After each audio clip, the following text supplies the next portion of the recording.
Hello everyone, today I'm going to be reviewing the book The Empress by GiGi Grifis. And this is going to be one of my more negative reviews. I'm not really a negative person. I do try and give books a chance and try not to listen to some of the negative reviews because you might like something that other people don't. For example, let me give you an example. I loved the book The Fall of Giants. My mom thought it was long and dragged on forever, and she only finished it because her TV was broken. It's the only reason she got it finished. But I loved the book Fall of Giants. I stayed there and read that 30-hour novel on audio, so I guess that's listening. Anyway, I tried to read or listen to this book with an open mind and ignore the really bad reviews on, I think it was Audible or Amazon or maybe both. They're the same company. Let's keep it real. So I tried to do that, and I was very disappointed in this book. The best way I can describe this book is she tried. It's almost like she wrote a romance, had an idea for a romance, and then, oh, we need to have some historical characters put in. Let's put historical characters in. There's a lot of historical dramas coming, going, let's make it about Empress Elizabeth of Austria and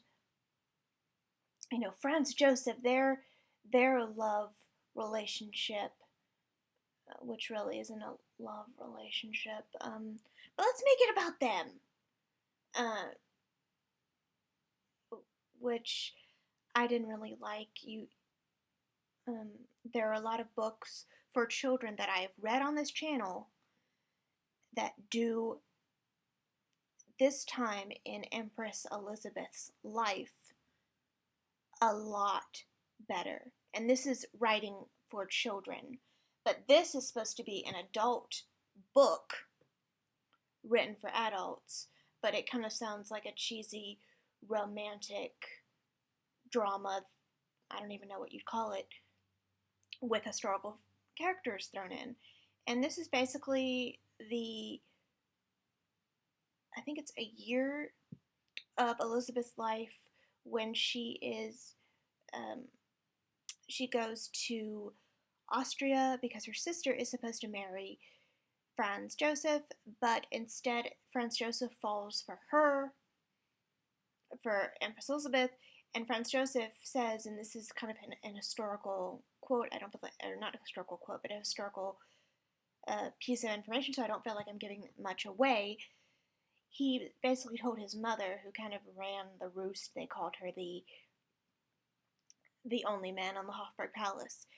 He said, "Hey mom, if you don't let me marry this lady, then I'm not going to marry anybody." And she was like, "Oh, okay, we need to expand the Habsburg dynasty. So okay, marry whoever you want. She's young and kind of inexperienced, but oh well, marry her." And it and that's basically the book. It takes place between the points of view of Franz Joseph and Empress Elizabeth of Austria, and I was kind of waiting for it to end, and I'm glad it was only like 7 hours or so. Maybe not even that, but it took a long time for me to read it, considering it was only 7 hours or less than that. I don't know. I haven't read it in a while. But this is one of my more negative reviews, and I don't have Netflix, but if I did have Netflix, I probably wouldn't want to see the series because I'm sure they took a lot of liberties that weren't needed. to take, because Empress Elizabeth is a tragic figure and she did things that women her age didn't do, but her in her time didn't do. But you really could have done so much with this book, and I think the author should have kept it as a cheesy romance novel. So that's it. There really wasn't anything good to say about the book, which is disappointing because I don't do too many negative reviews on this channel, but I just read this, so I decided to make a review about it. So I will see you all in the next video, um, which should be pretty soon. Either I might review the, what's it called? The Eat to Live book by Joel Foreman, or I'm also reading about the Dion quintuplets, so that should be out soon as well. So I will see you all in the next video. Bye, guys.